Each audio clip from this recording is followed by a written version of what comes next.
Baik, persiapan, lihat kamera. Sekali lagi, 3.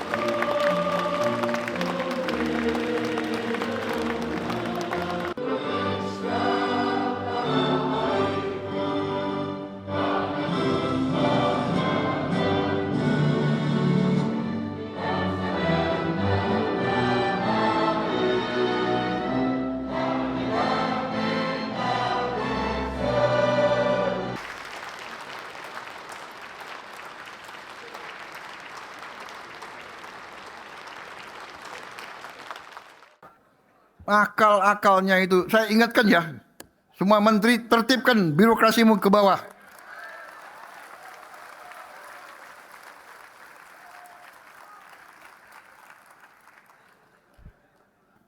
Nah, ciri khas birokrat yang dia akan minta tanda tangan pada waktu jam 17.30 sore. Kamu sudah capek. Dia datang minta tanda tangan.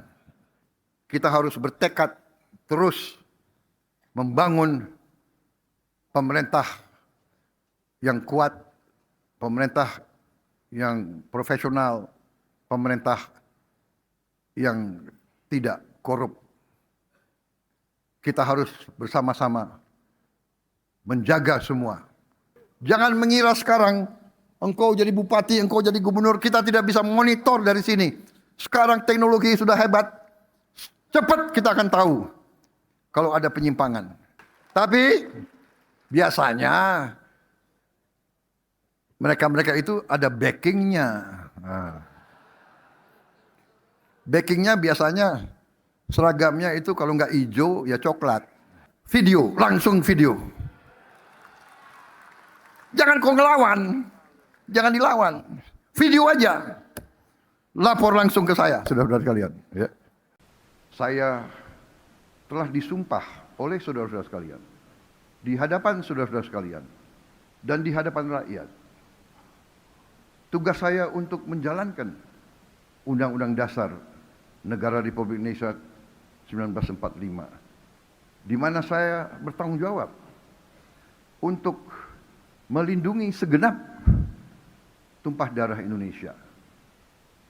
Bertanggung jawab untuk memajukan kesejahteraan, memajukan kecerdasan bangsa, untuk menjaga peran Indonesia dalam menjaga perdamaian dan ketertiban dunia.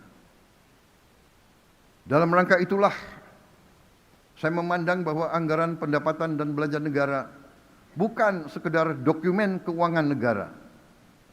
APBN adalah wujud dari alat perjuangan kita sebagai bangsa.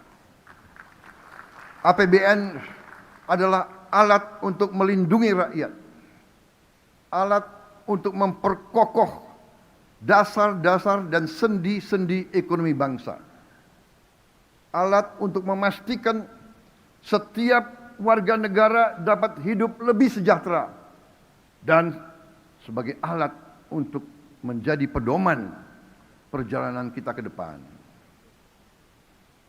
Dengan kesadaran itu, APBN kita susun sebagai bentuk komitmen bersama untuk mewujudkan cita-cita mulia yang telah diamanatkan dalam Undang-Undang Dasar kita. Undang-Undang Dasar tahun 1945. Suatu Undang-Undang Dasar yang lahir dari kancah perjuangan lama. Perjuangan untuk meraih kemerdekaan yang berjalan ratusan tahun. Yang telah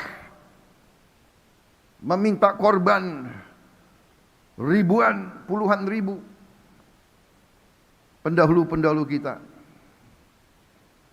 Yaitu cita-cita mewujudkan suatu negara Indonesia yang merdeka, yang berdaulat, yang adil, yang makmur, yang berdiri di atas kaki kita sendiri. PT Chandra Asri Pasifik Tbk memutuskan untuk membagikan dividen tunai kepada para pemegang saham dengan total mencapai 30 juta dolar Amerika Serikat. Pemirsa, PT Chandra Asri Pasifik Tbk memutuskan untuk membagikan dividen tunai dengan total mencapai 30 juta dolar Amerika Serikat atau setara dengan Rp6,07 per saham. Langkah ini menjadi sinyal positif perseroan dalam menjaga komitmen pemberian nilai tambah kepada investor di tengah dinamika pasar. PT Chandra Asri Pasifik Tbk memutuskan untuk membagikan dividen tunai kepada para pemegang saham dengan total mencapai 30 juta dolar Amerika Serikat atau setara dengan Rp6,07 per saham. Keputusan pembagian dividen tersebut telah disetujui dalam rapat umum pemegang saham tahunan yang digelar pada 13 Mei 2026. Langkah ini menjadi sinyal positif perseroan dalam menjaga komitmen pemberian nilai tambah kepada investor di tengah dinamika pasar. Berdasarkan keterbukaan informasi, pemegang saham yang berhak menerima dividen tunai adalah investor yang tercatat dalam daftar pemegang saham pada tanggal 29 Mei 2026. Sementara itu, jadwal perdagangan saham dengan hak dividen di pasar reguler dan negosiasi jatuh pada tanggal 25 Mei 2026. Sedangkan ex-dividen berlangsung pada 26 Mei 2026. Perseroan menjadwalkan pembayaran dividen tunai kepada pemegang saham pada tanggal 17 Juni 2026. Selanjutnya dari sisi kinerja, perseroan tercatat membukukan laba bersih sebesar 146,13 juta dolar atau setara Rp2,47 triliun sepanjang Januari hingga Maret 2026. Perseroan sukses membalikan rugi bersih pada periode sebelumnya, sejalan dengan pendapatan yang melesat. Berbagai sumber untuk ID Action. Emiten mobil bekas PT Autopedia Sukses Lestari Tbk memutuskan untuk membagikan dividen tunai sebesar Rp12,7 miliar atau setara dengan 28,25% dari laba bersih tahun buku 2025.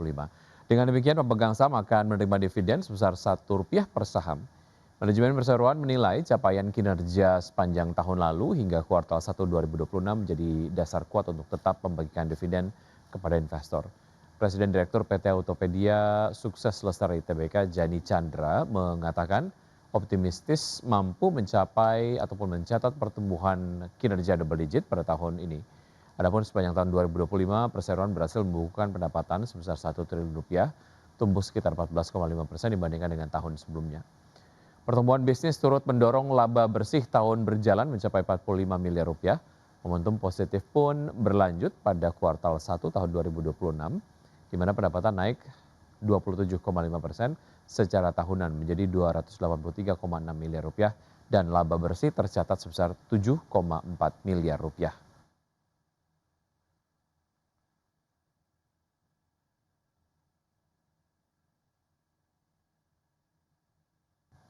Bursa Efek Indonesia memastikan terus berkoordinasi dengan otoritas jasa keuangan di tengah tertekannya indeks harga saham gabungan imbas gempuran sejumlah sentimen negatif termasuk aksi rebalancing investor asing.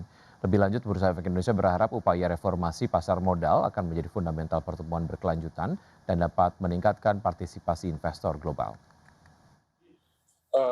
Apa yang kita lakukan sekarang, upaya-upaya yang dengan sangat serius kita lakukan sekarang adalah untuk upaya perbaikan jangka panjang dari pasar kita. Arus derat net sell asing tengah dirasakan oleh pasar modal Indonesia, terutama indeks harga saham gabungan.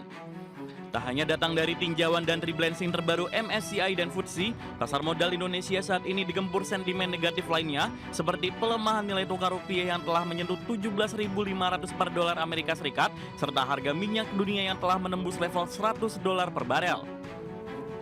Menanggapi kondisi tersebut, pejabat sementara Direktur Utama Bursa Efek Indonesia, Jeffrey Hendrik, memastikan bursa senantiasa berkoordinasi dengan otoritas jasa keuangan dan terus melakukan monitoring aktivitas investor global.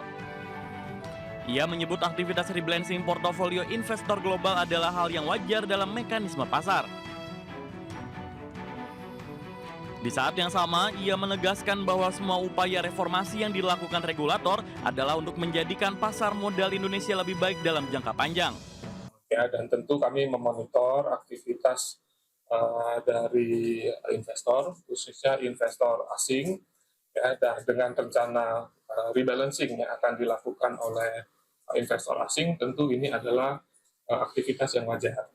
Ya, tetapi sekali lagi, apa yang sedang kita lakukan, upaya bersama yang kita lakukan adalah untuk bagaimana pasar kita lebih baik, lebih dalam untuk jangka panjang. Ya, pada gilirannya, tentu kita harapkan investor asing akan berpartisipasi kembali dan bahkan lebih. Sebagai gambaran, indeks harga saham gabungan sepanjang bulan Mei 2026 cenderung konsisten bergerak di zona koreksi. Sempat melaju ke level 7.100-an di awal Mei, namun IHSG kembali tertekan sejumlah sentimen termasuk diantaranya tinjauan terbaru penyedia indeks global MSCI yang membawa IHSG kembali ke bawah level 7.000-an. Tak sampai di sana, pada perdagangan Senin 18 Mei 2026, usai libur panjang dan pengumuman terbaru FTSE Russell, IHSG kembali tergelincir ke level yang lebih rendah, ditutup di level 6.599 terkoreksi hampir 2% dalam sehari, usai secara intraday sempat tertekan lebih dari 4%. Di tengah tertekan IHSG, manajemen BEI memahami bahwa sentimen negatif pasar bisa berasal dari mana saja yang berakibat pada derasnya aksi jual asing. PJS Dirut BEI menyatakan bahwa peran BEI sebagai SRO pasar modal punya gerak terbatas untuk melakukan intervensi, tidak seperti kebijakan fiskal di Kementerian Keuangan atau stabilisasi rupiah di bawah otoritas Bank Indonesia. Meski demikian, Bursa Efek Indonesia memastikan seluruh transaksi perdagangan berjalan teratur, wajar, dan efisien. BEI juga memastikan keandalan dan transparansi infrastruktur perdagangan serta pengaturan dan pengawasan. Lebih lanjut, manajemen bursa berharap upaya reformasi pasar modal yang dilakukan BEI dan OJK akan menjadi fundamental pertumbuhan berkelanjutan dan dapat meningkatkan kepercayaan investor global serta pada gilirannya akan menarik kembali investor asing ke dalam negeri. Berbagai sumber, IDX Channel.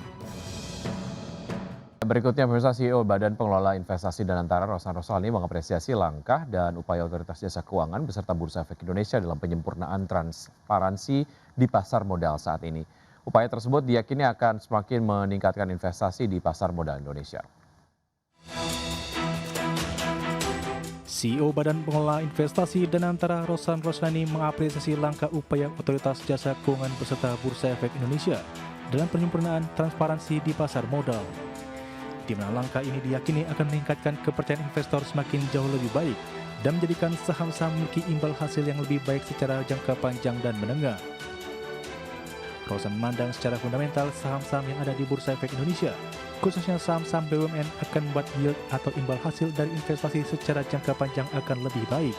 Salah satunya saham Bank Himbara yang telah memiliki yield atau imbal hasil investasi di atas 10%.